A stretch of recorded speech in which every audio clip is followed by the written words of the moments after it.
Tim gabungan Polrestabes Medan pada Kamis 21 November 2024 sore menggerebek Gang Pantai Medan Sunggal dan Gang Warisan 2 Medan Helvetia.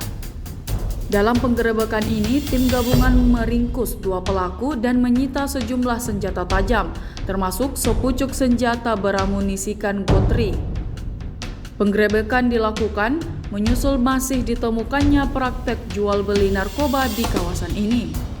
Meskipun sejumlah pelaku telah ditangkap, namun pelaku baru bermunculan sehingga petugas yang terus mengawasi kawasan ini kembali melakukan penggerebekan.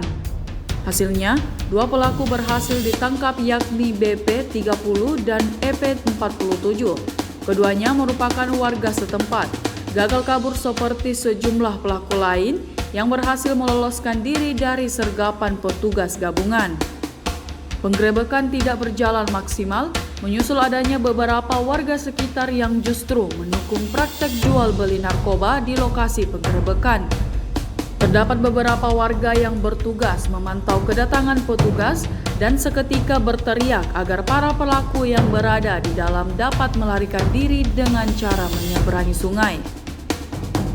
Polrestabes Medan melaksanakan kegiatan yang mana meresahkan masyarakat untuk praktek sarana narkoba di wilayah Helvetia sama Sunggal. Kita mengamankan senjata yang isinya Gotri.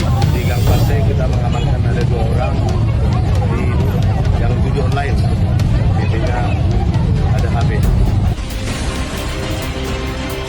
Kita tetap mengawasi ya, dan kami juga meminta masyarakat apabila mungkin masih ada yang bermain-main di sini, kita cepat dan tangkap untuk menindaklanjuti.